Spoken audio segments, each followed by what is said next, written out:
Hello बच्चों, स्वागत है आपका हमारे चैनल ज्ञान एंड विज्ञान पे। आज हम पढ़ेंगे क्लास 10th का जो कि सेकंड चैप्टर है। हमने इसके पहले के दो क्लासेस हमने अम्ल, क्षार और लवण के बारे में पढ़े थे। हमारे कुछ और भी जो हमारे सिलेबस में लवण को रखा गया है, जो 4 लवण हैं, उनको आज हम इस क्लास में कवर अप करेंगे। ठीक है, उन सभी लवण के जो भी साधारण जो लवण है, उन सभी लवण के गुणों क्या है, ये कैसे फॉर्मेशन होते हैं, उनकी प्रयोगशाला विधि क्या है, उनके उपयोग क्या है, ये सभी हम जो भी है वो सभी इस आज के क्लास में हम पूरी तरह से कवर कर लेंगे। ठीक है, तो आप जल्दी से कॉपी पेन उठा लीजिए। और अगर आप इस चैनल पे पहली बार विजिट कर रहे हैं तो इस चैनल को, अगर आपको वीडियो अच्छी लगती है तो लाइक करिए, शेयर करिए एंड सब्सक्राइब करना मत भूलिएगा। ठीक है, तो चलिए हम शुरू करते हैं। आज का जो हमारा टॉपिक रहेगा वो कुछ सामान्य लवण रहेंगे। जैसे क्या रहेंगे, खाने का सोडा है, ठीक है, उसके बाद वॉशिंग सोडा है, विरंजक सोडा जिसको ब्लीचिंग पाउडर कहते हैं, उसके अलावा प्लास्टर ऑफ पेरिस यानी पीओपी। ये 4 जो सामान्य लवण हमारे 10th के बोर्ड में सिलेबस में इंक्लूडेड हैं, वो आज हम इस क्लास में कवर कर लेंगे। ठीक है, तो चलते सबसे पहले शुरू करते हैं हमारा धावन सोडा यानी वॉशिंग सोडा क्या क्या होता है और क्या नहीं होता है। ठीक है, इन सभी लवण के बारे में हम पूरी डीपली तरीके से पढ़ेंगे। तो जल्दी से कॉपी के पेन उठा लीजिए और पहली हेडिंग लिखिए, क्या है चैप्टर नंबर 2 का अम्ल, क्षार, लवण। इसका जो बचा हुआ पार्ट है उसमें पहला हेडिंग लिखिए धावन सोडा या वॉशिंग सोडा। ठीक है, तो चलिए लिखते हैं हम। क्या है पहला हमारा जो रहेगा वो है हमारा धावन सोडा। धावन सोडा या जिसको कहते हैं वॉशिंग सोडा।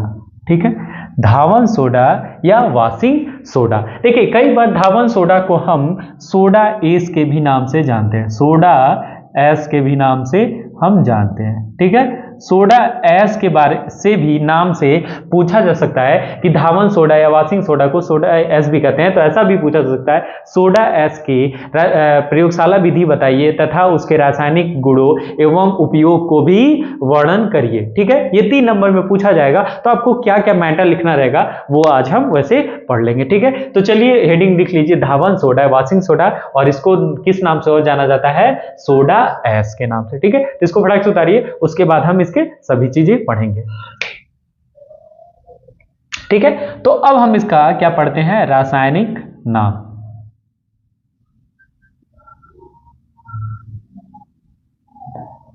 रासायनिक नाम एवं क्या पढ़ना है, रासायनिक सूत्र।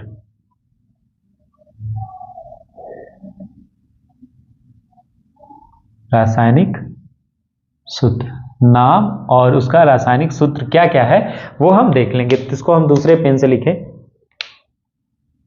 इसको हम कहते हैं sodium carbonate. Sodium carbonate, sodium carbonate Deka hydrate. Deka hydrate क्या कहते हैं, डेका हाइड्रेट। ठीक है, अगर इसके फॉर्मूले की बात करें तो Na2CO3 इंटू 10H2। ठीक है, अब यहां डेका हाइड्रेट क्या है, ये हाइड्रेट H2O है और 10 को हम केमिस्ट्री में क्या कहते हैं, डेका कहते हैं जैसे। ठीक है, तो और ये हमारा सोडियम कार्बोनेट Na2CO3, तो ये इसका जो है ये हमारा रासायनिक सूत्र है और ये इसका रासायनिक नाम है। ठीक है, ये इसका रासायनिक नाम हो गया। तो फटाक से इसको नोट करिए। इसके बाद हम पढ़ेंगे इसका जो प्रयोगशाला विधि होता है वो क्या होता है, कैसे बनाया जाता है वो हम देखते हैं। ठीक है, तो यहां हम लिख देते हैं प्रयोगशाला विधि। ठीक है, प्रयोगशाला विधि या बनाने की विधि। ठीक है, प्रयोगशाला विधि या बनाने की विधि। ठीक है, तो ये हम देखते हैं कैसे ये फॉर्म होता है। ठीक है, तो इसको हम दूसरे पेन से लिखें। अब देखिए प्रयोगशाला में इसको कैसे बनाया जाता है, तो क्या बनाया जाता है, सोडियम हाइड्रोक्साइड को, किसे, सोडियम हाइड्रोक्साइड को, सोडियम हाइड्रोक्साइड को। अब सोडियम हाइड्रोक्साइड क्या होता है, ठीक है, तो यह एक तरह का हमारा प्रबल क्षार है। ठीक है, जैसे क्या है सोडियम हाइड्रोक्साइड, Na OH, ठीक है, ये हमारा जो है ये हमारा प्रबल क्षार है, ठीक है। अब इसके विलयन में हम क्या करते हैं, इसके विलयन में इंक्लूड किया जाता है CO2 को, यानी CO2 गैस को क्या किया जाता है, प्रवाहित किया जाएगा, ठीक है। इसके विलयन में इसमें हम CO2 को क्या करेंगे, प्रवाहित करेंगे, ठीक है। तो जब प्रवाहित करते हैं तो उसके फलस्वरूप जो हमें लवण मिलेगा वो हमारा क्या होगा, यही सोडियम कार्बोनेट डेकाहाइड्रेट फॉर्म होता है, ठीक है। तो अगर हम इसको रासायनिक समीकरण के रूप में लिखें तो क्या लिखेंगे, NaOH प्लस CO2, ठीक है। NaOH प्लस CO2 फॉर्म होगा क्या, Na2CO3, ठीक है। ये हमारा सोडियम कार्बोनेट हमारा फॉर्म हो जाएगा और ये इसकी प्रयोगशाला विधि है। कई बार एक चीज और जाने रहिएगा कि सोडियम हाइड्रोक्साइड को कास्टिक सोडा भी कहते हैं, ठीक है। तो ये उसको लिख लीजिएगा, इसको हम दूसरे पेन से लिख दें, ठीक है। कई बार सोडियम हाइड्रोक्साइड को कास्टिक सोडा भी बोलते हैं, ठीक है। तो अगर कभी पूछे कि कास्टिक सोडा क्या है तो इसमें आप कंफ्यूज होने वाली बात नहीं, ठीक है। कास्टिक सोडा, ठीक है। सोडियम हाइड्रोक्साइड को कास्टिक सोडा भी बोला जाता है, ठीक है। क्या बोला जाता है, कास्टिक सोडा भी बोला जाएगा, ठीक है। तो ये हमारी प्रयोगशाला विधि है कि जब सोडियम हाइड्रोक्साइड को कार्बन डाइऑक्साइड गैस प्रवाहित करते हैं तो हमें सोडियम कार्बोनेट मिलता है, फॉर्म होता है, ठीक है। तो जल्दी से फटाक से इसको भी नोट करिए।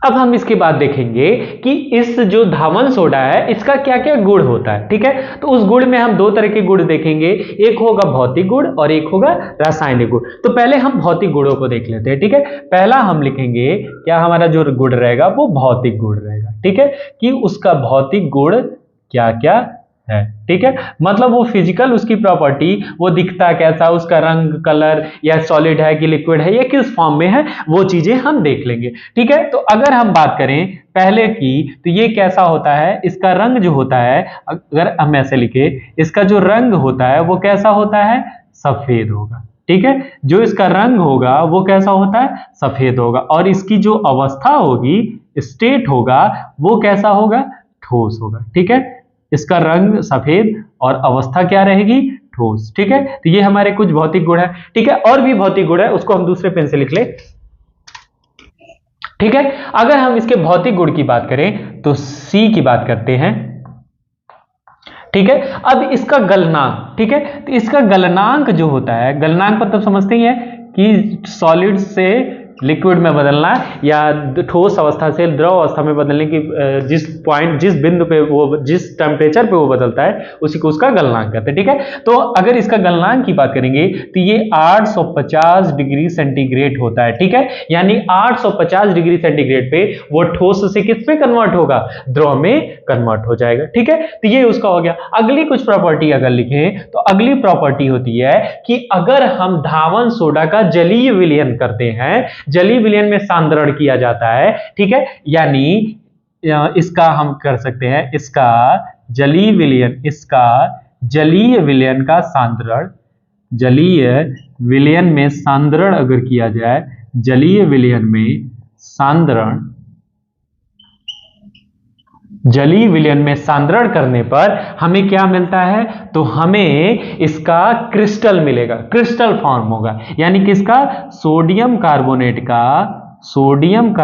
का क्रिस्टल मिलेगा, सोडियम कार्बोनेट का क्या मिलेगा, क्रिस्टल मिलेगा, सोडियम कार्बोनेट का क्या मिलता है, क्रिस्टल मिलता है, ठीक है, क्रिस्टल मिलेगा, जिसका फॉर्मूला अगर हम लिखें तो Na2CO3 इंटू वही जो लिखे थे हम लोग 10H2O, ठीक है। तो यही जो फॉर्म है, यही जब जलीय विलयन में इसको जब सांद्रण कराया जाएगा तो यही इसका क्या है, हमारा क्रिस्टल फॉर्म है, जिसका फॉर्मूला यही होता है, सोडियम कार्बोनेट डेकाहाइड्रेट, ठीक है। तो ये जल्दी से आप इसका भौतिक गुण लिख लीजिए।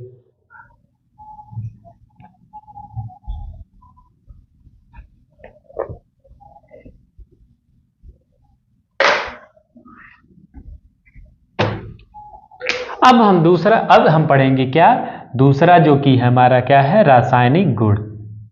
रासायनिक गुण क्या है, रासायनिक गुण, केमिकल प्रॉपर्टी। ठीक है, तो रासायनिक गुणों की अगर हम बात करें तो इसमें हम पहला गुण लिख लेते हैं क्या, जल के साथ क्रिया। जल से क्रिया लिखिए, या इसको हम दूसरे भाषा में लिख लें क्या, या जल अपघटन। ठीक है, ये ज्यादा अच्छा रहेगा, जल अपघटन यानी हाइड्रोलिसिस।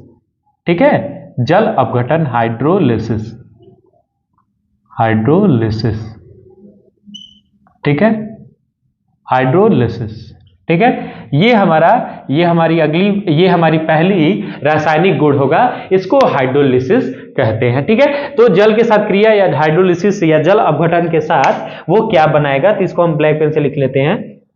अब देखिए, जब इसका हाइड्रोलिसिस कराया जाएगा, जल अपघटन कराया जाएगा, तो जो इसका जो जलीय विलयन होगा वो कैसा होगा, क्षारीय होगा। देखते हैं कैसे, तो देखिए हमें क्या करना है, इसका जलीय अपघटन कराना है, Na2CO3 का जलीय अपघटन। ठीक है, अब ये जलीय अपघटन है तो ये उत्क्रमणीय अभिक्रिया है, रिवर्सिबल रिएक्शन है। तो इसमें क्या होगा, Na हमारा प्लस और प्लस CO3 पे -2। ठीक है, अब यहां हमारा 2 को लिख देते हैं, इक्वेशन बराबर हो गया।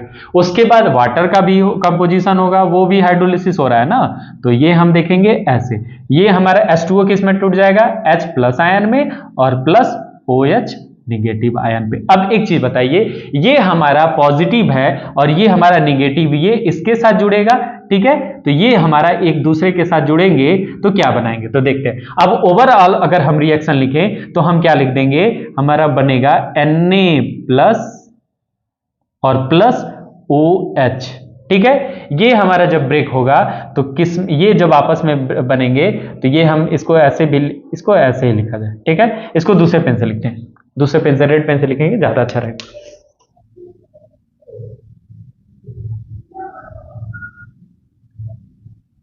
ठीक है, तो यहां हम 2 लिख देते हैं, ये भी 2 लिख सकते हैं और इधर भी 2 लिख दें। ठीक है, अब हम अगर देखें तो हम क्या करते हैं, ये और ये आपस में मिल जाएंगे। ठीक है, तो 2Na प्लस और प्लस O2OH पे माइनस, तो जब ये आपस में ज्वाइन होंगे, ठीक है, तो ये क्या बनाएगा, Na और OH क्या होता है, सोडियम हाइड्रोक्साइड, NaOH, तो क्या बनेगा, NaOH बनेगा। ठीक है, ये हमारा क्या है, प्रबल क्षार है। और बचे हमारा ये प्लस और ये माइनस, तो ये दोनों मिलके यानी 2H प्लस और प्लस CO3 पे -2।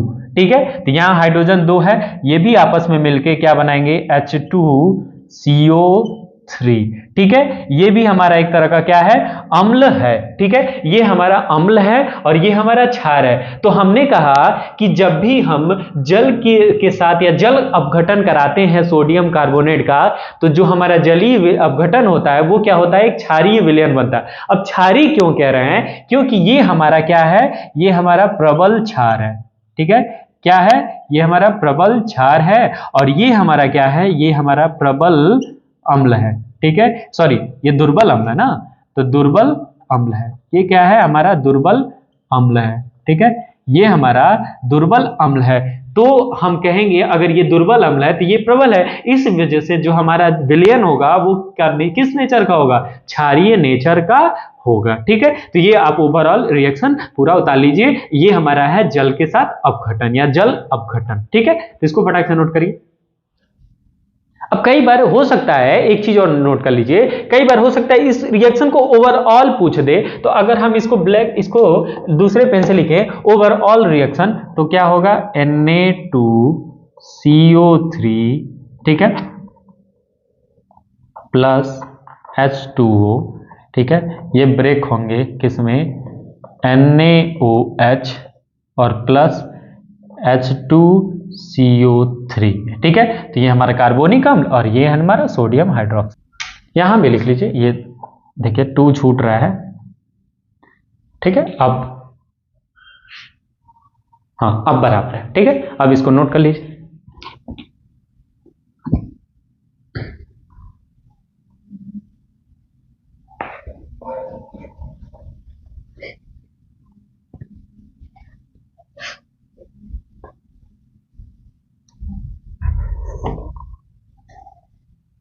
अब दूसरा हम हेडिंग लिख लेंगे, दूसरा रहेगा अम्ल के साथ क्रिया, अम्ल के से क्रिया,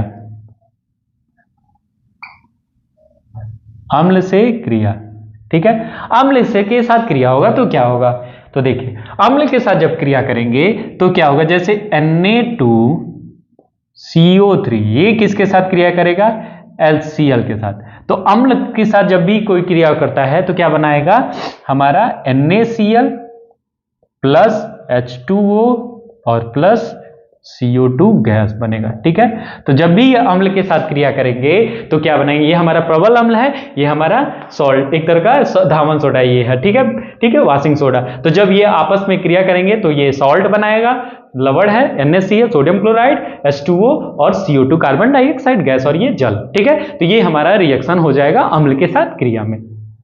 ठीक है, तो ये दो गुण बहुत हमारे लिए काफी है। अब इसके बाद हम देख लेंगे जो अगली हेडिंग रहेगी हमारे यहाँ, क्या, उपयोग। ठीक है, उपयोग यानी यूजेस, यूजेस इनका क्या क्या है। ठीक है, उपयोग क्या क्या है, यूजेस इनके क्या क्या है। ठीक है, तो अगर हम यूजेस की बात करें, ठीक है, तो हम पहले यूजेस कर लेते हैं। तो ये प्रयोगशाला में हम पहला अगर यूजेस बात करें तो ये प्रयोगशाला में अभिकर्मक के रूप में यूज होते हैं। एक नॉर्मल है कि ये अभिकर्मक के रूप में, प्रयोगशाला में अभिकर्मक के रूप में, अभिकर्मक के रूप में। ठीक है, अभिकर्मक का मतलब रिएक्टेंट के रूप में, कोई भी केमिकल रिएक्शन, रासायनिक अभिक्रिया कराना होगा तो इनको आसानी किसी के साथ भी रिएक्ट करा दिया जाएगा। ठीक है, तो ये अभिकर्मक के रूप में हो जाएंगे। अगर हम दूसरा की बात करें तो ये सबसे मुख्य यूज, तो जो हम लोग घर में सामान्य घरों में किया जाता है, घर में सभी घर में इसका यूज किया जाता है, वो क्या होता है कि कपड़ों की धुलाई में, कपड़े को साफ करने में, कपड़े की सफाई में। ठीक है, जो हम सर्फ यूज करते हैं वो वही होता है। ठीक है, कपड़े की सफाई में। ठीक है, ये हमारा यूज हो गया। उसके अलावा भी अगर यूज बोला जाए तो तीसरा हम कह सकते हैं जल की कठोरता को दूर करने के लिए, जल की कठोरता को दूर करने के लिए, अस्थायी कठोरता को दूर करने के लिए हम यूज करते हैं, जल की कठोरता को दूर करने के लिए। ठीक है, दूर करने में, जल की कठोरता को दूर करने में। ठीक है, और भी कुछ अगर उपयोग लिखा जाए तो चौथा उपयोग भी हम लिख सकते हैं। क्या होती है, चौथा उपयोग होता है कि जितने कुछ आग बुझाने वाले यंत्र जो होते हैं उनमें भी इनका यूज किया जाता है। ठीक है, तो हम कह सकते हैं आग बुझाने वाले यंत्रों में, आग बुझाने वाले यंत्रों में, आग बुझाने वाले यंत्रों में भी इसका यूज किया जाता है, में प्रयोग। ठीक है, आग बुझाने वाले यंत्रों में प्रयोग। तो ये कुछ हमारे क्या है, ये उपयोग है। इतना आप और इतने पॉइंट्स अगर आप लिख लेंगे तो 3 नंबर आसानी से आपको बोर्ड में मिल जाएगा, अगर हमारा धावन सोडा या वाशिंग सोडा से क्वेश्चन आता है। तो सबसे पहले आप क्या लिखेंगे, उसका रासायनिक नाम, उसके बाद रासायनिक सूत्र, उसके बाद प्रयोगशाला की विधि, उसके बाद उसके गुण, गुण में भौतिक गुण क्या है, रासायनिक गुण क्या है। अब रासायनिक गुण के सारा लिखने के बाद 2 पॉइंट उसमें लिख दीजिएगा, जैसे अभी हमने बताया जल के साथ अपघटन या अम्लों के साथ क्रिया, ये 2 पॉइंट हो गया। उसके बाद हम लिखेंगे इसका उपयोग कहां क्या होता है, 2 पॉइंट, 3 पॉइंट, 4 पॉइंट, जितना मर्जी हो, 2 पॉइंट, 3 पॉइंट कम से कम लिखना रहेगा तो आसानी से। देखें यहाँ 4 पॉइंट हो गया, तो 3 पॉइंट आप लिखेंगे तब भी बहुत ज्यादा इनफ है और हमारे वो पूरा नंबर मिल जाएगा। इसका मतलब ये नहीं कि जैसे एक ही क्वेश्चन आ रहा था हम इतना ज्यादा लिख दें, जितना पूछा है बस उतना ही लिख देंगे, आसानी से हमें पूरा नंबर मिल जाएगा। ठीक है, तो इसको भी नोट कर लीजिए। उसके बाद हम अगला सॉल्ट को पढ़ेंगे जो कि हमारा है बेकिंग सोडा।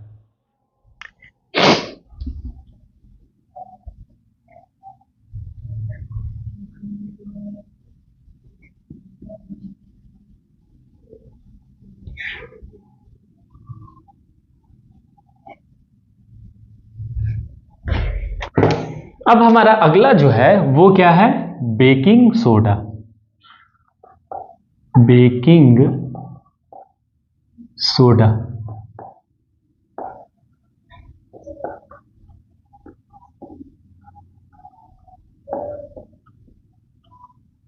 Baking soda.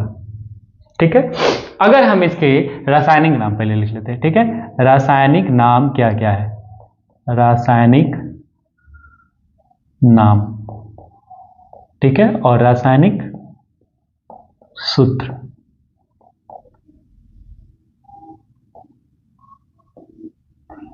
रासायनिक नाम एवं रासायनिक सूत्र। ठीक है, रासायनिक सूत्र क्या है, चलिए इसके बारे में लिख लेते हैं। ठीक है, अब अगर हम रासायनिक नाम कहें तो इसका नाम क्या है, सोडियम बाइकार्बोनेट। सोडियम बाइकार्बोनेट,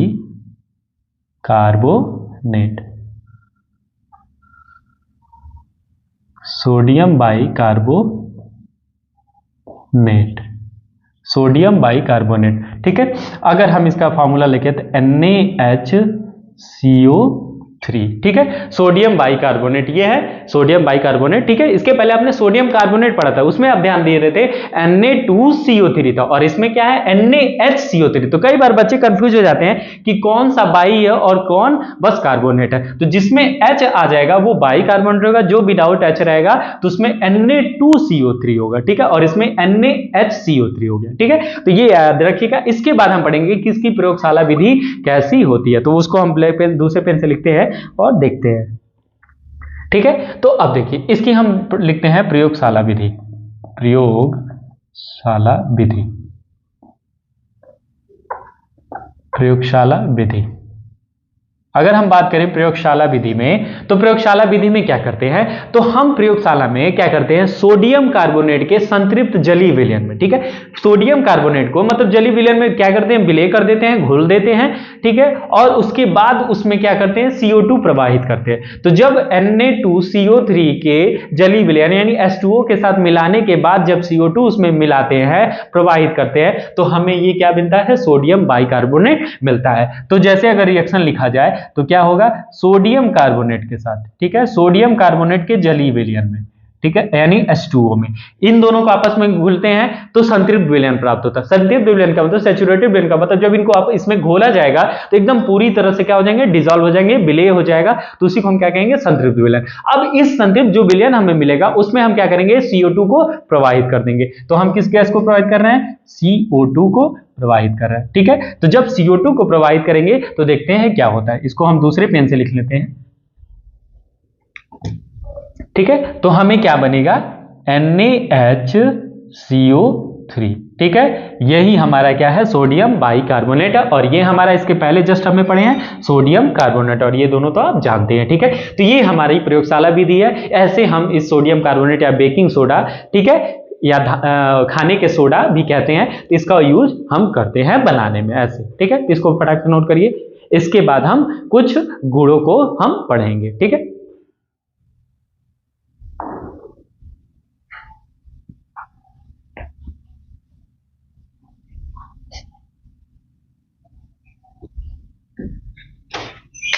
अब लिखते हैं भौतिक गुण।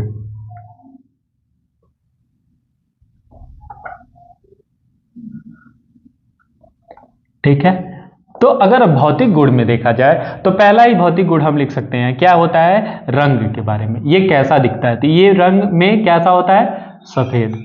ठीक है, रंग में सफेद है। अवस्था इसकी क्या है, तो इसकी अवस्था जो है वो कैसी है, ठोस है। ठीक है, ये कैसा होता है, ठोस होता है। ठीक है, अगर और बात करें तो ये सफेद है, ठोस है, और बात करें तो ये जल में आसानी से घुल जाएगा। ठीक है, मतलब बेकिंग सोडा अगर जल में घोलेंगे तो आसानी से क्या हो जाएगा, घुल जाएगा। तो हम ये भी लिख लेते हैं, ये विलेयता।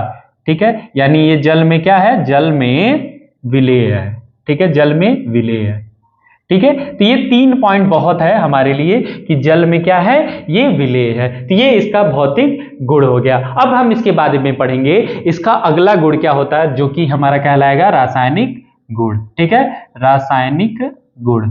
ठीक है, तो ये हम देख लेते हैं रासायनिक गुण क्या है, तो इसको हम दूसरे पेन से लिखते हैं, तब तक इसको नोट कर लीजिए। अब हम देखते हैं, पहला इसमें लिखते हैं, पहला जो पॉइंट रहेगा हमारा, ऊष्मा का प्रभाव। ऊष्मा का प्रभाव, ऊष्मा का प्रभाव। ऊष्मा का प्रभाव क्या पड़ता है इस पे। ठीक है, ऊष्मा का प्रभाव क्या होता है, तो देखिए जब भी हम क्या करते हैं, बेकिंग सोडा को सोडियम बाइकार्बोनेट को क्या करते हैं, अगर हम गर्म करें तो जब सोडियम बाइकार्बोनेट को जब हम गर्म करते हैं तो ये क्या हो जाता है, अपघटित हो जाता है। अपघटित का मतलब टूट जाता है, और टूटता है तो किस में बनेगा, तो ये टूटेगा तो सोडियम कार्बोनेट में, तथा जल और साथ में कार्बन डाइऑक्साइड गैस हमारा विस्थापित हो जाएगी। ठीक है, तो ये जब क्या करेंगे, जब भी हम सोडियम बाइकार्बोनेट को जब गर्म करते हैं तो ये अपघटित हो जाता है, और अपघटित होकर किस में कन्वर्ट हो जाता है, सोडियम कार्बोनेट में अपघटित हो जाता है। ठीक है, तो ये इसका पहला रासायनिक गुण है। इसका इक्वेशन अगर हम लिखा जाए तो इसको दूसरे पेन से लिखते हैं, क्या होगा, NaH2 लिख देते हैं, CO3, ये अपघटित होगा, और कब करने पे, गर्म करने पर। और कहीं भी इसके पहले वाले, आपने पहले चैप्टर में लिखा था, बताया गया था कि अगर कहीं आपको ये डेल्टा साइन, त्रिभुज का साइन दिखता है तो इसका मतलब है कि इस रिएक्शन को हीट एनर्जी दिया जा रहा है। या कई बार हो सकता है उत्पाद में भी लास्ट में हमें ऐसा दिख जाए, तो इसका मतलब है कि एनर्जी उसमें बन रही है। ठीक है, तो ये हम इसको क्या कर रहे हैं, इस रिएक्शन में हम इसको क्या कर रहे हैं, इस अभिकर्मक को क्या कर रहे हैं, या अभिकारक को हम क्या कर रहे हैं, गर्म कर रहे हैं, हीट दे रहा है। और जब हीट देते हैं तो ये अपने कंपोनेंट में टूट जाता है। अब वो टूटेगा किस में, सोडियम कार्बोनेट में, CO3 प्लस H2O जल फॉर्म करेगा और प्लस CO2 गैस बाहर निकलेगी। ठीक है, तो ये हमारा CO2 गैस बाहर निकल जाएगी और हमें जो मेन प्रोडक्ट मिलेगा वो होगा सोडियम कार्बोनेट। यानी सोडियम बाइकार्बोनेट को गर्म करने पर किस में ब्रेक होगा, सोडियम कार्बोनेट में ब्रेक हो जाएगा। इसको भी फटाक से नोट कर लीजिए। फिर कुछ दूसरा रिएक्शन देख लेते हैं, अम्ल के साथ क्रिया। ठीक है, इसको नोट करिए, उसके बाद हम थोड़ा सा इस एरो को बस मिटा देते हैं। ठीक है, अब हम दूसरा लिखते हैं, बी, अम्ल के साथ क्रिया, अम्लों से क्रिया, अम्लों से क्रिया। ठीक है, तो जब हम इसको अम्ल के साथ क्रिया करेंगे तो क्या बनेगा, सोडियम का लवण बनेगा। ठीक है, उसके बाद जल बनेगा। ठीक है, तो हम देखते हैं क्या होता है। जैसे अगर हम सोडियम बाइकार्बोनेट को Na, इसको हम रेड पेन से लिखते हैं,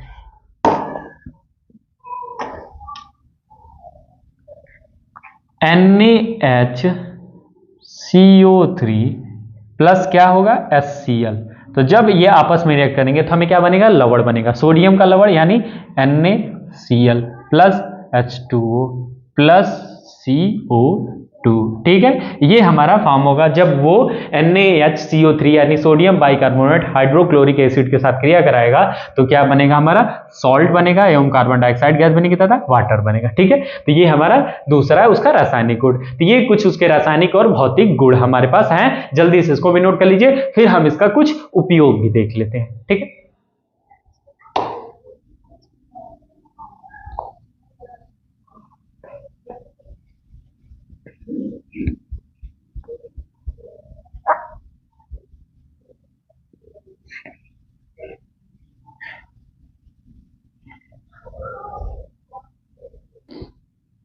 अब हम इसका देखते हैं उपयोग।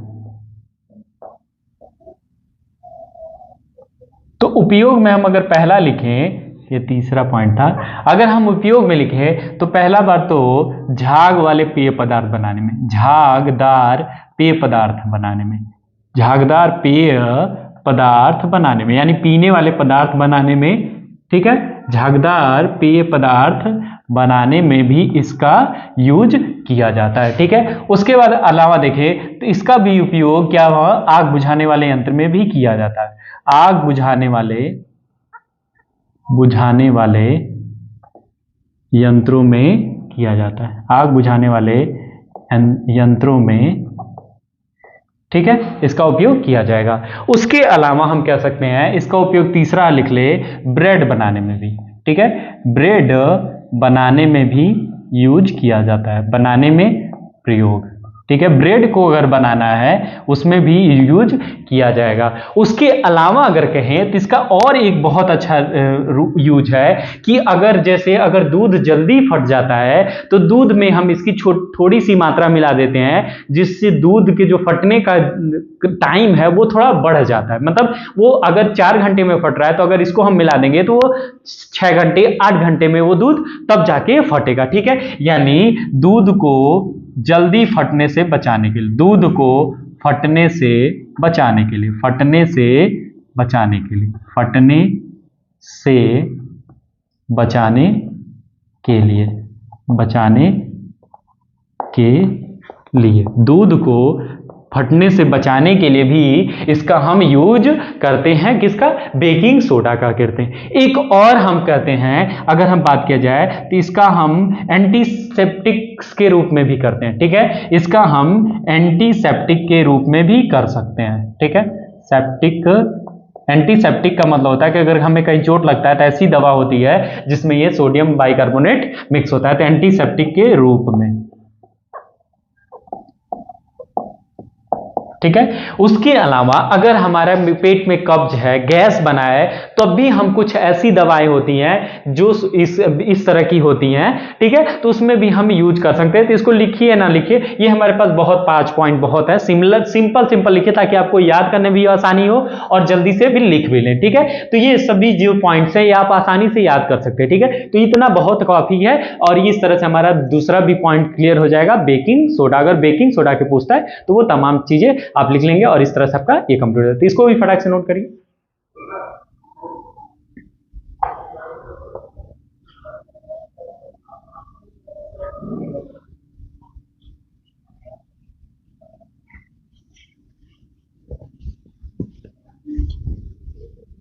अब हमारा अगला जो टॉपिक है तीसरा, सबसे ये भी मेन है, plaster of Paris. Plaster of Paris, plaster of Paris, plaster of Paris.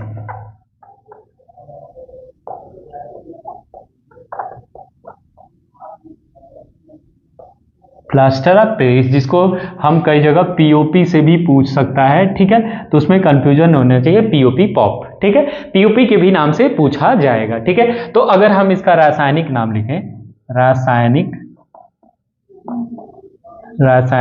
नाम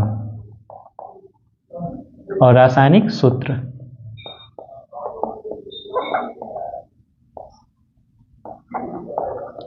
रासायनिक नाम एवं रासायनिक सूत्र। ठीक है,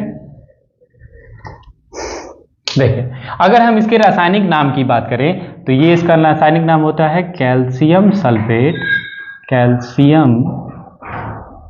calcium sulphate hemihydrate, sulphate hemihydrate, hemihydrate. ठीक है, कैल्शियम सल्फेट हेमीहाइड्रेट, जैसे CaSO4 का होल ट्वाइस इंटू H2O, या इसके अलावा ये भी लिखा जा सकता है CaSO4 इंटू हाफ H2O।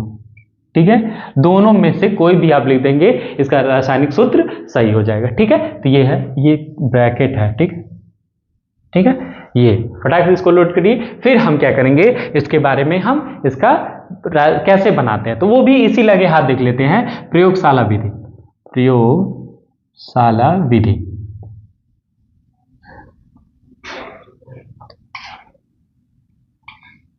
प्रयोगशाला विधि क्या है? ठीक है, तो अगर हम कहें जिप्सम को, किसको?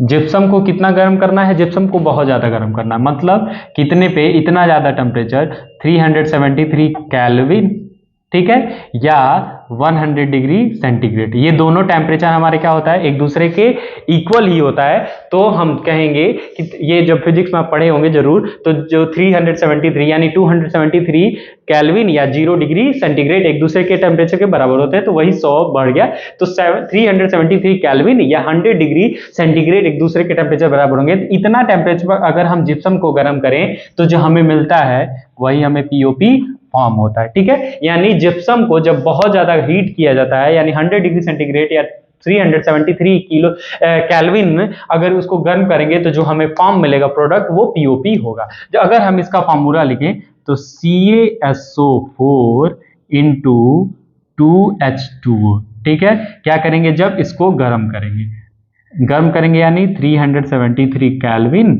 या 100 डिग्री सेंटीग्रेड, दोनों में से कोई भी लिख सकते हैं। ठीक है, तो ये जब गर्म करेंगे तो जो हमें प्रोडक्ट मिलेगा वही हमारा क्या होगा, CaSO4 इंटू हाफ H2O। ठीक है, और यही हमारा क्या है, पीओपी है। ठीक है, यही हमारा पीओपी है, ठीक है, प्लास्टर ऑफ पेरिस है, ठीक है। तो इसको उतार लीजिए, इन सभी को उतार लीजिए। उसके बाद हम इसके गुणों को पढ़ेंगे और इसके कुछ रासायनिक प्रॉपर्टी।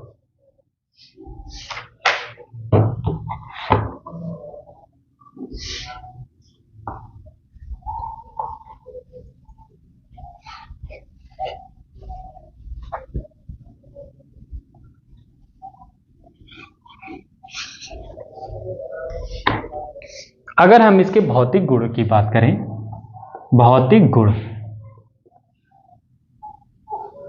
अगर हम इसके भौतिक गुण की बात करें तो एक छोटा सा पहले गुण होता है कि इसका पहला रंग, रंग कैसा होगा तो सफेद कलर का। ये भी कैसा होता है, सफेद कलर का होता है। अगर इसकी अवस्था बात किया जाए, अवस्था, तो ये भी कैसा होता है, ठोस ही होता है और सफेद कलर का होता है, ठीक है। तो ये भौतिक गुण दो, बहुत भौतिक गुण बहुत कम ज्यादा है। अब इसके बाद हम लिखते हैं इसका रासायनिक गुण। ये इंपॉर्टेंट है और ये बहुत ही इंपॉर्टेंट है, इसको जरूर याद कर लीजिएगा। भौतिक गुण, रासायनिक गुण, ठीक है। अगर हम बात करें तो जल के साथ क्रिया, जल से क्रिया, पहला इसमें लिखते हैं जल से क्रिया, जल से क्रिया, ठीक है। अब क्या करेंगे, जब भी प्लास्टर ऑफ पेरिस को जब हम जल के साथ क्रिया करते हैं, यानी जल में हम जब इसको घोलते हैं, तब जो हमें मिलता है वो हमें बहुत, ये क्या करता है, सिंपल ये कह सकते हैं कि पीओपी जब जल में घुलता है तो एक हमें नया कठोर, बहुत कठोर पदार्थ बनता है, ठीक है। जिसका सबसे एक अच्छा एग्जांपल अगर हम बताएं, जैसे अगर हमारी हड्डी ब्रेक हो जाती है तो हम हॉस्पिटल जाते हैं और हॉस्पिटल में डॉक्टर देखे होंगे एक कुछ चूने टाइप का वो क्या करते हैं, वो लेके उठा के और हमारी हाथों पे पट्टी पानी में मिला के पट्टी से रैप करते हैं, और जब कुछ देर बाद हम देखते हैं कि वो कड़ा हो जाता है, ठीक है। तो जो कड़ा होता है यही वो प्रक्रिया है। जल के साथ जो प्लास्टर ऑफ पेरिस है वो हमें क्या वापस फॉर्म हो जाता है, जिप्सम फॉर्म हो जाता है, जो कि जिप्सम सूख के एकदम कड़ा मेटल हो जाता, पदार्थ की तरह हो जाता है, जिससे अगर हमारी हड्डी फ्रैक्चर हो तो वो उसको क्या कर लेती है, 1 महीने 2 महीने में उसको जोड़ देती है, ठीक है, क्योंकि वो हिलेगी नहीं तो आपस में फिर से जुड़ जाती है, ठीक है। तो यही वो प्रक्रिया है जो कि हमारे हॉस्पिटल में होता है जब हमारी हड्डी ब्रेक हो जाती है। तो अगर हम कहें पीओपी को, यानी CaSO4 इंटू हाफ H2O को हम क्या करते हैं, जल के साथ क्रिया कराएंगे, यानी 3/2 H2O के साथ जब क्रिया कराते हैं तो जो हमें प्रोडक्ट मिलता है फाइनल, वो CaSO4 इंटू 2H2O होता है, और यही क्या है, जिप्सम है, ठीक है, जिप्सम है।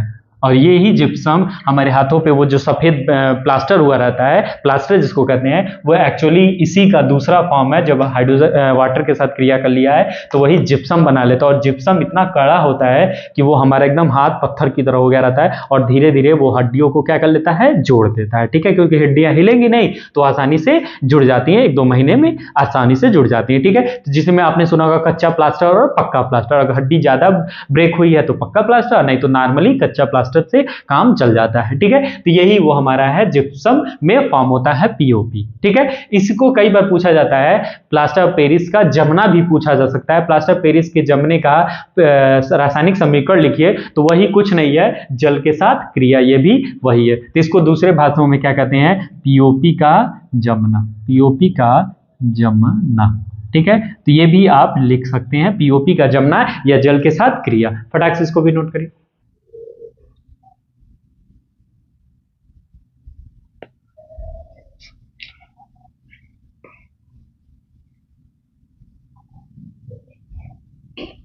अब दूसरा देखते हैं क्या है, उष्मा के साथ प्रभाव, उष्मा का प्रभाव, उष्मा का प्रभाव यानी हीट का इफेक्ट, उष्मा का प्रभाव, उष्मा का प्रभाव क्या पड़ता है, ठीक है। तो देखिए क्या किया जाता है कि अगर प्लास्टर ऑफ पेरिस को बहुत ज्यादा टेम्परेचर पे गर्म किया जाए, अब वो कितना टेम्परेचर होता है तो वो अभी हम देखेंगे। मतलब जब पीओपी को बहुत ज्यादा गर्म किया जाता है तो उस पीओपी में जो भी क्रिस्टल जल होता है वो क्या हो जाता है, अपघटित हो जाता है, उससे टूट जाता है, निकल जाता है, और जो लास्ट में हमारा पदार्थ बनेगा वो ज्वलित पदार्थ बचता है, ठीक है। जला हुआ बर्न्ट पार्टिकल बचता है, बर्न्ट मैटर बचता है, वही हमारा बचेगा। फिर वापस हम उसको अगर बहुत ज्यादा और ज्यादा टेम्परेचर पे गर्म करते हैं तो वो अपने और कंपोनेंट में टूट जाता है। तो देखिए पहली बार क्या प्रक्रिया होगी, ये 2 स्टेप्स में होती है। पहली अगर बात करें तो हम क्या करते हैं, CaSO4 इंटू हाफ H2O को क्या करते हैं, हम गर्म करेंगे। अब कितना गर्म करेंगे तो वो हम देखेंगे 200 डिग्री सेंटीग्रेड पर टेम्परेचर पे, डिग्री सेंटीग्रेड टेम्परेचर पे जब गर्म करेंगे तब, ठीक है। या ये लिख लीजिए, या उससे अच्छा ये वाला लिख लीजिए, ठीक है, ऐसे, ठीक है। इसको हम रेड पेन से लिखेंगे, ज्यादा अच्छा पता चलेगा। गर्म करेंगे, और कितना गर्म करेंगे, 200 डिग्री सेंटीग्रेड, ठीक है। तो जब गर्म करते हैं तो ये अपने क्या हो जाता है, इसमें से वाटर जो होता है वो सूख जाता है, ठीक है। तो जो वाटर हो जाएगा वो सूख जाएगा। तो कैसे, इसमें से CaSO4 का होल ट्वाइस, ये तो 2 पे है, ठीक है, तो यहां ब्रैकेट 9 लगाएं तब भी काम चल जाएगा, ठीक है। और प्लस H2O, उससे जल क्या हो जाएगा, सूख जाएगा, तो जल उससे अलग हो जाएगा, ठीक है। तो ये जल हो जाएगा। अब इसी को क्या कहते हैं, ज्वलित पदार्थ बोलते हैं, ठीक है। इसी को ज्वलित यानी जला हुआ ज्वलित पदार्थ, ठीक है। कई बार पूछा जा सकता है ज्वलित पदार्थ कैसे बनेगा, ठीक है। ये ज्वलित पदार्थ है। अब क्या किया जाएगा, इसी ज्वलित पदार्थ को फिर और ज्यादा गर्म किया जाएगा, ठीक है। यानी यही ज्वलित पदार्थ CaSO4 को क्या किया जाएगा, और गर्म किया जाएगा। अब कितना टेम्परेचर दिया जाएगा, तो इसको दूसरे पेन से लिखा जाए, और कितना गर्म किया जाएगा, तो गर्म किया जाएगा 400 डिग्री सेंटीग्रेड तक और गर्म किया जाएगा। जब 400 डिग्री सेंटीग्रेड पे गर्म किया जाएगा तो ये अपने कंपोनेंट में टूट जाएगा, यानी CaO calcium oxide plus CaO2 यानी सॉरी SO2 सल्फर डाइऑक्साइड, ठीक है। ये हमारा, इसको भी दूसरे पेन से लिखें, इसको इस पेन से लिखें, ठीक है। और यहां भी 2 लिख देते हैं, और प्लस हमारा ऑक्सीजन O2 बन जाएगा, ठीक है। यानी हमने पहली बार देखा कि जब पीओपी को जब 200 डिग्री सेंटीग्रेड पे गर्म किया गया तो हमें एक ज्वलित पदार्थ बना, और उससे जो जल था वो अपघटित हो गया, निकल गया, ठीक है। उसके बाद वापस जो ज्वलित पदार्थ हमें बचा है CaSO4, उसको और ज्यादा फिर से गर्म किए, 400 डिग्री सेंटीग्रेड पे जब गर्म करेंगे तो ये अपने और कंपोनेंट में टूटेगा, जैसे कैल्शियम ऑक्साइड, सल्फर डाइऑक्साइड और ऑक्सीजन गैस के रूप में ये ब्रेक हो जाएगा, ठीक है। तो ये हमारा क्या है, उष्मा का प्रभाव पड़ता है प्लास्टर पेरिस के पर। उष्मा का प्रभाव क्या होता है वो हमारे सामने ये इक्वेशन से दिख गया, तो इसको भी नोट कर लीजिए। उसके बाद लास्ट इसका हेडिंग रहेगा उपयोग, ठीक है। तो उसको उपयोग भी कर लेंगे, ठीक है। तो उपयोग बताने वाली बात नहीं है, फिर भी हम लिख लेते हैं।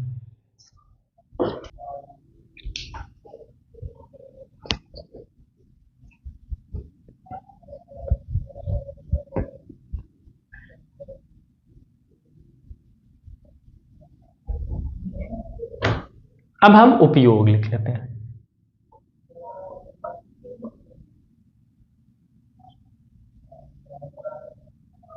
उपयोग, तो पहला बात तो हम अस्पताल में, ठीक है, अस्पताल में हड्डियों को जोड़ने में, ठीक है।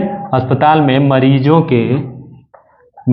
के हड्डी को जोड़ने में, ठीक है। पहला तो यही हो गया, लिख लीजिए, हड्डी को जोड़ने में।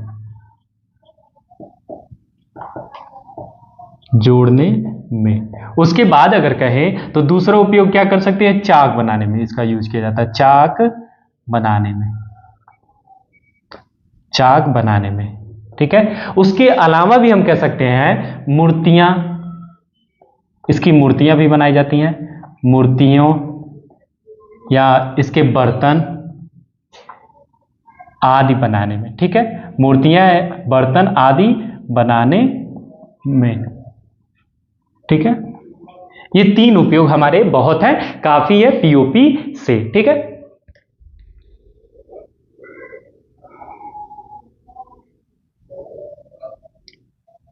उसके अलावा भी अगर लिखना चाहे तो जो आपने एक चीज और देखा होगा, जब कहीं किसी के घर में मार्बल लगता है तो उस मार्बल की घिसैया की जाती है, ठीक है। तो उस घिसैया करने में यानी पॉलिश करने में, प्लेन करने में जिसका यूज किया जाता है वही पीओपी का यूज किया जाता है, ठीक है। तो हम कह सकते हैं फर्श को चिकना बनाने में, यानी दूसरा भी लिख सकते हैं फर्श को चिकना बनाने में, फर्श को चिकना बनाने में में, ठीक है, फर्श को चिकना बनाने में इसका यूज किया जाता है प्लास्टर ऑफ पेरिस का। तो ये 4 उपयोग बहुत है, हम आसानी से ये पूरा प्लास्टर ऑफ पेरिस खत्म हो जाएगा। उसके बाद अब हम लास्ट इसके बाद पढ़ेंगे विरंजक चूर्ण, ठीक है, जिसको ब्लीचिंग पाउडर भी कहते हैं, तो वो भी बहुत इंपॉर्टेंट है, तो इसको भी फटाक से नोट करिए। उसके बाद लास्ट हम इस चैप्टर का लास्ट पॉइंट पढ़ लेते हैं, ब्लीचिंग पाउडर यानी विरंजक चूर्ण।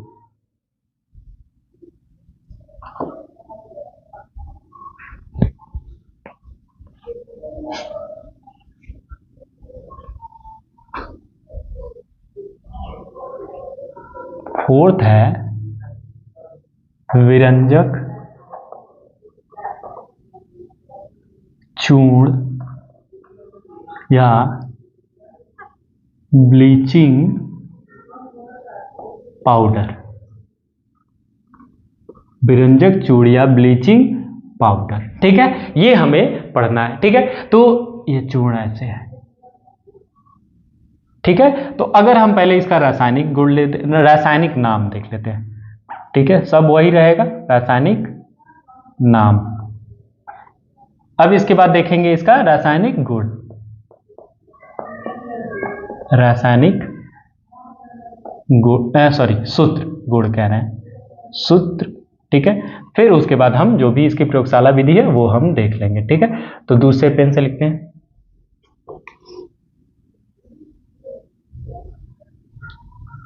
इसका नाम क्या है, calcium chloro, calcium chloro हाइपोक्लोरेट, calcium chloro हाइपोक्लोरेट, calcium chloro हाइपोक्लोरेट, ठीक है, कैल्शियम क्लोरो हाइपोक्लोरेट। अगर इसका बात किया जाए तो CaOCl2 इसका रासायनिक सूत्र है, ठीक है। तो इसका जो रासायनिक नाम होता है विरंजक चूर्ण या ब्लीचिंग पाउडर का, कैल्शियम क्लोरो हाइपोक्लोरेट या CaOCl2, ठीक है, CaOCl2 इसका रासायनिक सूत्र हो गया, ठीक है। अब हम पढ़ेंगे इसका बनाया कैसे जा सकता है, ठीक है। तो हम लिख सकते हैं प्रयोगशाला विधि, प्रयोगशाला विधि, ठीक है, प्रयोगशाला विधि। तो इसको हम दूसरे पेन से लिखेंगे, प्रयोगशाला विधि।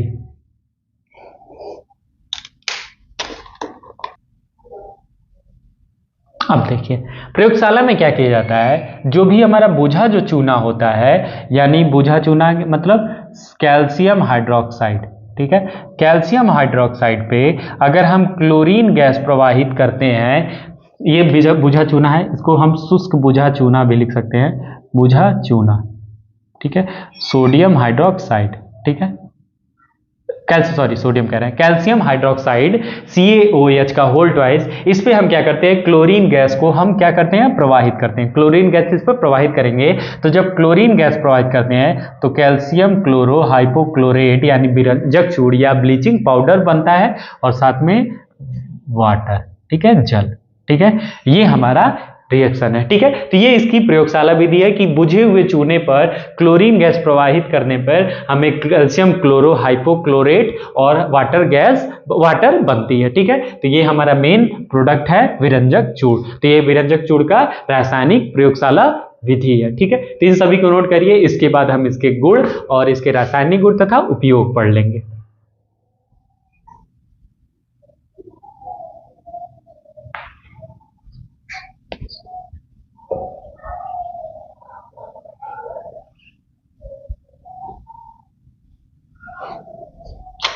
अब इसका हम भौतिक गुण देखते हैं,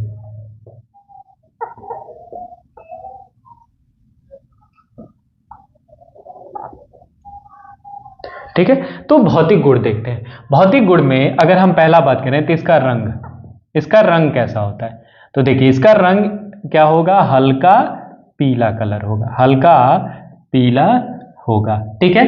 अगर हम इसकी विलेयता की बात करें तो ये जल में क्या है, विलेय है, जल में विलेय है,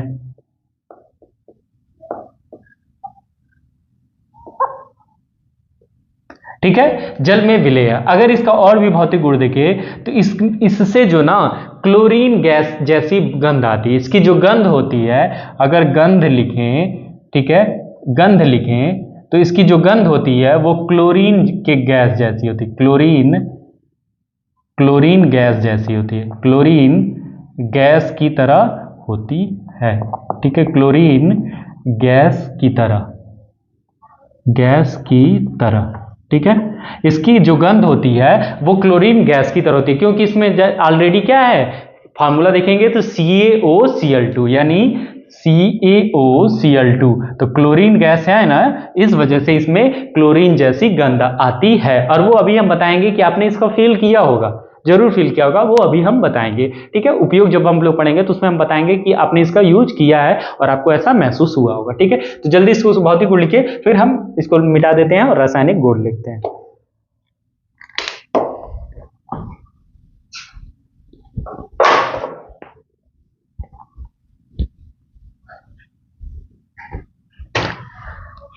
अगला लिखते हैं रासायनिक गुण।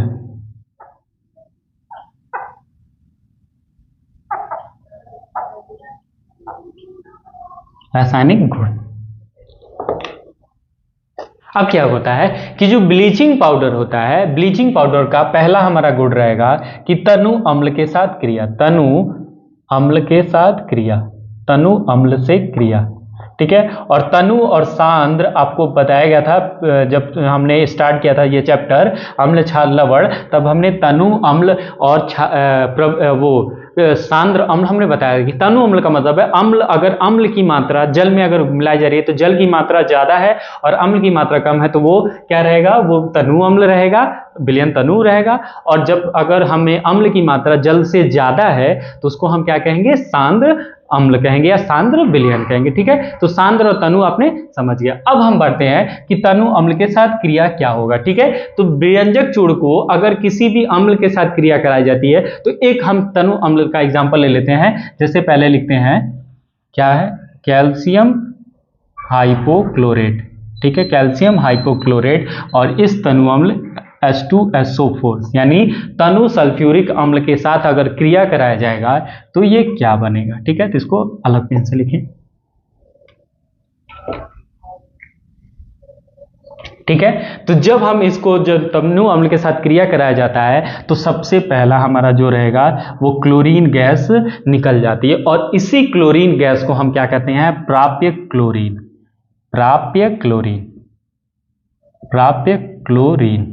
ठीक है, प्राप्य क्लोरीन के भी नाम से जाना जाता है। तो हो सकता है कि अभी पूछ दे ऑब्जेक्टिव में कि प्राप्य क्लोरीन कैसे मिलता है, तो कुछ नहीं, कैल्शियम क्लोरो हाइपोक्लोरेट को जब तनु H2SO4 या डाइल्यूट H2SO4 के साथ जब रिएक्शन करा जाता है तभी हमें क्लोरीन गैस यानी प्राप्य क्लोरीन मिलता है। उसके और भी सारे बनेंगे जैसे CaSO4 और प्लस H2SO4। ठीक है, और प्लस हमारा ये क्लोरीन है। ठीक है, तो हमने बेसिकली हमें क्लोरीन पे फोकस करना था, इसीलिए हमने पहले क्लोरीन को पहले लिख दिया, उसके बाद बाकी के उत्पाद को लिखा।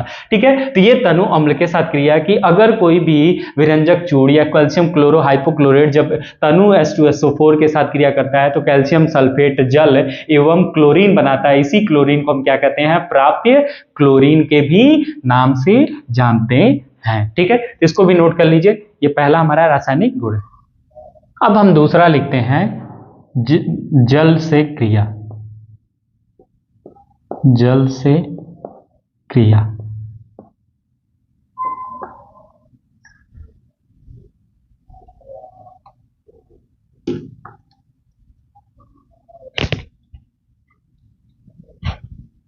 अब देखिए जल से क्रिया करने पर क्या होगा, तो जब भी जल के साथ यह क्रिया करता है तो हमें नवजात ऑक्सीजन मिलता है। ठीक है, मतलब कि अगर हम लिखें CaOCl2 प्लस H2O, ठीक है, जब भी ये क्रिया करेगा तो हमें क्या फॉर्म होगा, हमें नवजात ऑक्सीजन मिलेगा। ठीक है, वो नवजात ऑक्सीजन कैसे मिलेगा उसको हम दूसरे पेन से लिखें।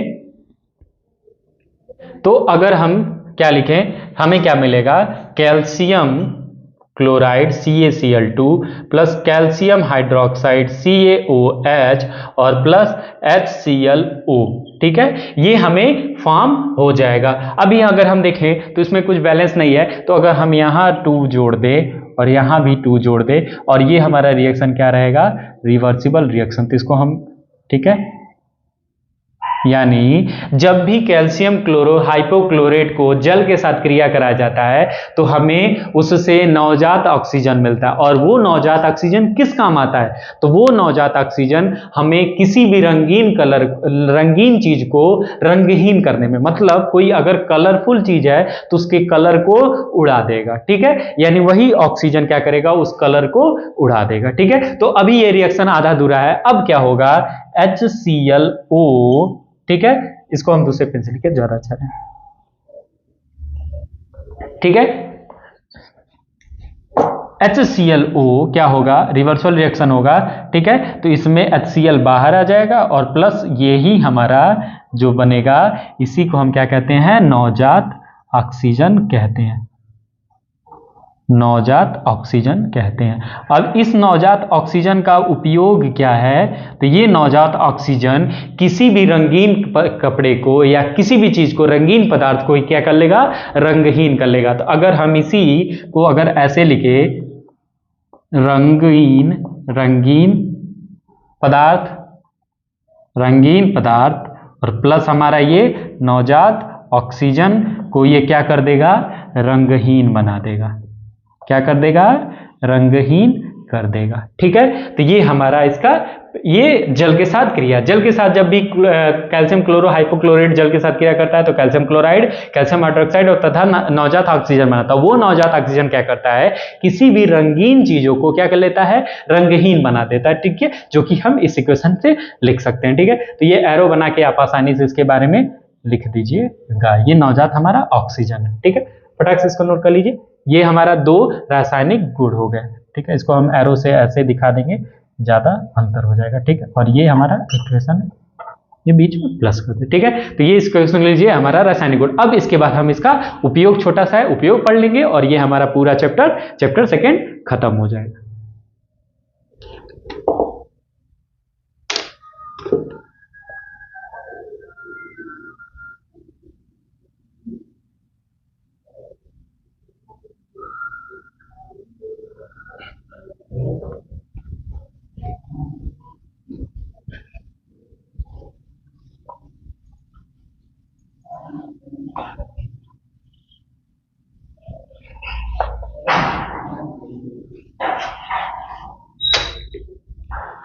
अब हम इसका क्या देखते हैं, उपयोग।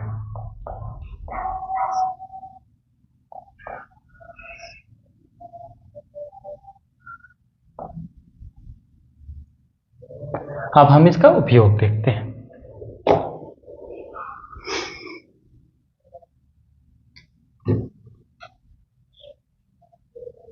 अब देखिए, अगर हम पहला ही उपयोग करें तो हम पीने के पानी को साफ करने के लिए, पीने के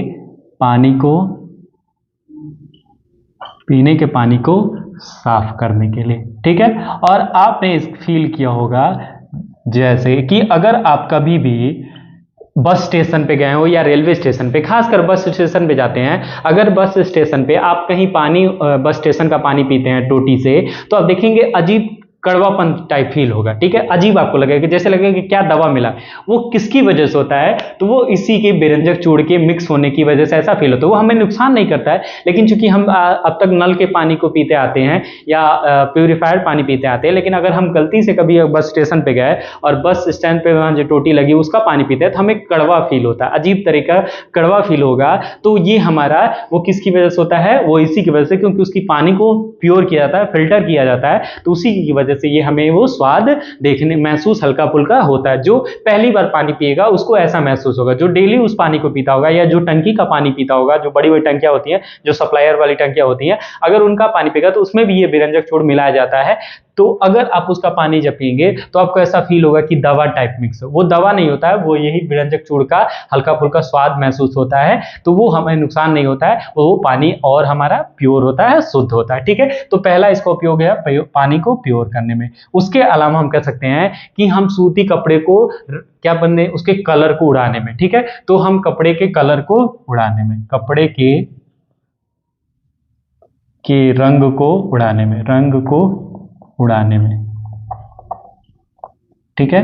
उसके अलावा अगर हम बात करें तो हम इसका कागज के उद्योग में, कागज के कागज उद्योग में भी इसका उपयोग होता है। अब कहेंगे कागज उद्योग में क्या है, तो जब लकड़ी सब जानते हैं कागज बनता है, तो उस लकड़ी में का कलर एक्चुअली व्हाइट करने के लिए भी हम इसका यूज करते हैं, क्योंकि वो कलर उड़ाने काम आ रहा है, तो इसलिए कागज के उद्योग में भी इसका उपयोग होता है। अगर कुछ और भी उपयोग करें तो इसका हम सब अच्छा कर सकते हैं, ऊन जो होता है ना, ऊन को सिकुड़ने से बचाने के लिए और स्पंजी नया बनाने में भी इसका यूज किया जाता है। तो ऊन को सिकुड़ने से बचाने के लिए, ऊन को सिकुड़ने से बचाने के लिए, ठीक है, सिकुड़ने से बचाने के लिए, सिकुड़ने से बचाने में, ऊन को सिकुड़ने से बचाने में, उसके अलावा और भी सारे यूज हैं, जैसे ये सही से लिख लें,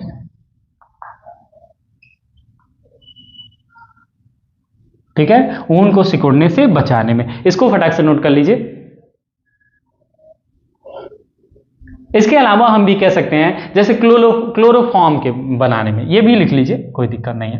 क्लोरोफॉर्म बनाने में, क्लोरोफॉर्म बनाने में, क्लोरोफॉर्म क्या होता है, आपने कई बार मूवी में देखा हो क्लोरोफॉर्म बनाने में कि देखते हो कि क्या करते होंगे, सब कुछ विलन होते होंगे, क्या करते हैं, रुमाल पे ऐसे कुछ छिड़कते हैं और नाक पे लगाते ही आदमी बेहोश हो जाता है। तो वो क्या होता है, वो यही होता है, इसी का यूज करके हम क्लोरोफॉर्म बनाते हैं। और वो क्लोरोफॉर्म एक तरह का निश्चेतक होता है, जिससे हम किसी को भी गहरी नींद में सुला देते हैं, बेहोश करने में काम आता है, ठीक है। तो क्लोरोफॉर्म बनाने में भी इसका उपयोग किया जाता है, ठीक है। तो ये कुछ उपयोग है, इसको भी नोट कर लीजिए।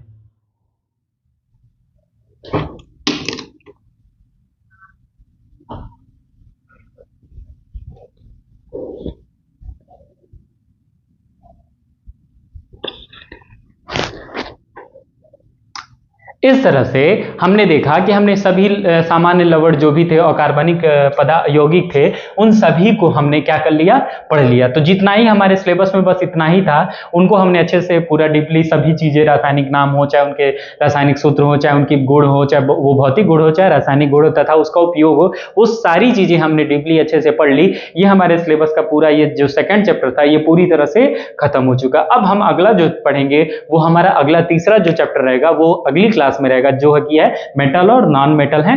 तो वो हम अगली क्लास में पढ़ेंगे, ठीक है। तो अगर ये आपको, आई थिंक अगर आपको सेशन बहुत अच्छा लगा होगा तो इस वीडियो को प्लीज लाइक करिएगा, शेयर करिएगा और सब्सक्राइब करिएगा। तब तक के लिए हंसते मुस्कुराते रहिए, अपना ख्याल रखिए। जय हिंद, जय भारत।